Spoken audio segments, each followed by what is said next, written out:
Tonight, we report on what the judge sentenced the Stats for hurting their child and the opening of Grant County's first marijuana retailer. What's going on in sports, Bob? The total baseball instruction camp in Ephrata is in full swing, and the Mariners drop another game to the Mets. Here's a glance at our Weather Center forecast.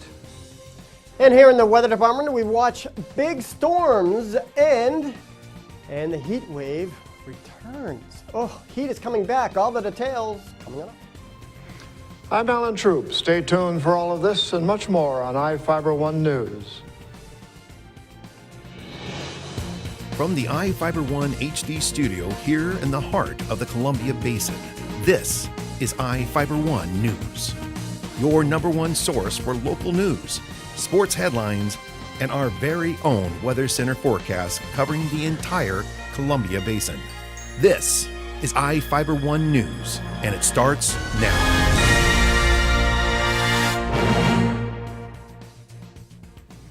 Robert and Michelle Stats were sentenced to 6 months in jail on Tuesday for starving their 2-year-old son until he had a heart attack. But they may not see the inside of a jail cell. Grant County Superior Court Judge Evan Spurline said both are eligible to serve their sentences by home detention. Robert Stats is also eligible for work release. The Stats attorney also petitioned the court to delay the execution of their sentences while the couple appeals their convictions for criminal mistreatment in the 2nd degree. Spurline found the Moses Lake couple guilty on May 21st. The judge characterized the couple's actions as endangering the health of their son while they followed their beliefs in alternative medicines. Spurline's guilty verdict in May came about 2 years after the Stats' 2-year-old son suffered a heart attack after roughly a year of failing health.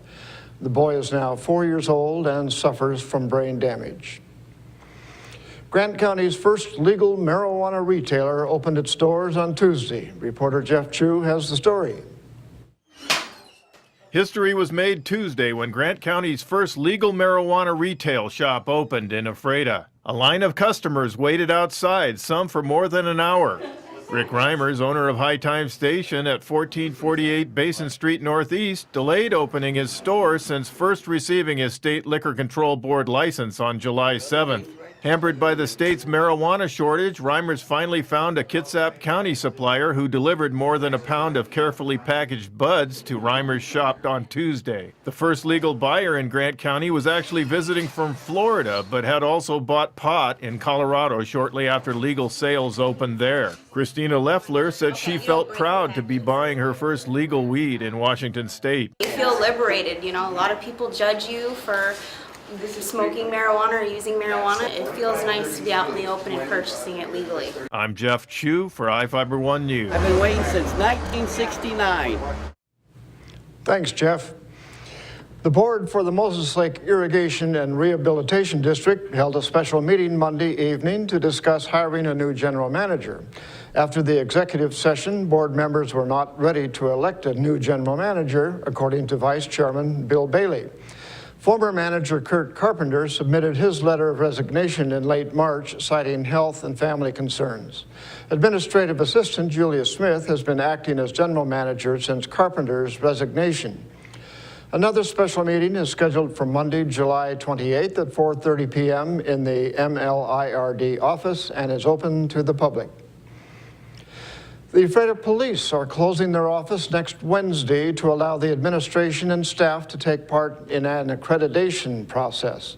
The Ephrata Police have been working for 2 years to receive state accreditation, which helps improve efficiency and how the department operates. City Administrator Wes Crago said it's a tough standard to achieve and covers all operations of a police department. Police officers will still be on patrol and answering 911 calls throughout the day, but the office will be closed to the public. Now let's take a look at people currently being sought out by the Grant County Sheriff's Office. This is Sheriff Tom Jones with the Grant County Sheriff's Office. Each of the people you see here have a warrant for their arrest. If you see any of these people, we ask you do not attempt to detain or apprehend them, but call us at 509-762-1160 or send us an email at crimetips@co.grant.wa.us. If the person is presenting a danger, call 911. With your help, we can bring these people to justice and make our community safer. And we'll be right back after a short break.